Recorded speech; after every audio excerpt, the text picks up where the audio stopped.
Buonasera. Ecco tre casi in cui l'arroganza delle istituzioni pubbliche emerge con chiarezza e alle volte anche con brutalità. Il primo e più fermoso è ovviamente la TAV in Val di Susa, la Corte dei Conti francese, le popolazioni locali sia italiane che francesi, centinaia di tecnici in tutto il mondo sono convinti dell'inutilità dell'opera. La differenza tra costi e benefici sconsigliano assolutamente la costruzione, eppure le istituzioni politiche vogliono pervicacemente continuare i lavori in cartieri che assomigliano a trincee con militari a guardia come fosse un fortino da difendere. Secondo caso, l'ospedale di Pordenone. Un comitato referendario è nato per chiedere che siano i cittadini a scegliere il luogo dove ubicare il nuovo ospedale, cioè in Comina oppure nell'attuale sito di via Montereale.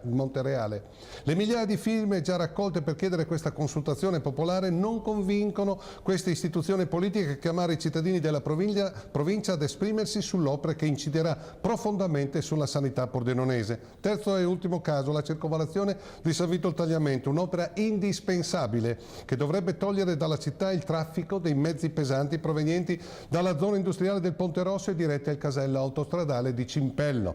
Gli enti pubblici chiamati a decidere sono sordi alle richieste di un battagliero comitato popolare, il comitato San Carlis, che da anni si sta battendo come un leone contro il tracciato previsto, un tracciato che sposta solamente il traffico da San Vito a Prodolone, una sua frazione, attraversando zone residenziali popolose. Quest'opera viaria dovrebbe svilupparsi su 5.500 metri con 4 rotonde a raso e un cavalcavia sulla ferrovia con relativo terrapieno di circa 1.000 metri.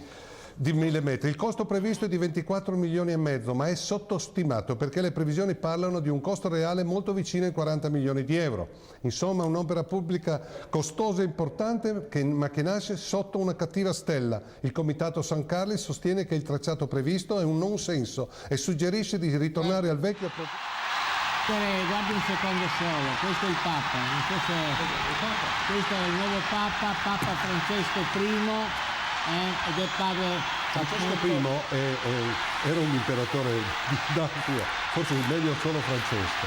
No, ma anche se fosse, questo è Jorge Mario Bergoglio, è il nuovo Papa eletto quest'oggi. Bene, possiamo rientrare e auguriamo al nuovo Papa un ottimo lavoro di rifinitura e di ripulitura. Prego. E lo auguriamo anche noi. Mi sembra strano parlare di queste cose quando c'è il Papa, però la vita continua. Volevo solo chiudere dicendo che il Comitato San Carli sostiene che il tracciato previsto è un non senso e suggerisce di ritornare al vecchio progetto a nord di San Vito che costeggia l'argine del tagliamento senza toccare i centri abitati per innestarsi poi al casello di Villotto. Un progetto che rispetta la logica e il buon senso ma che evidentemente questa classe politica miope e molte volte arrogante non riesce a comprendere. Mercoledì prossimo non ci sarà l'Isola perché mi candido alle prossime elezioni con Italia dei Valori, per cui entro tutto nel complesso della par condicio, per cui ci rivedremo in altre occasioni, sempre a Tele Pordenone,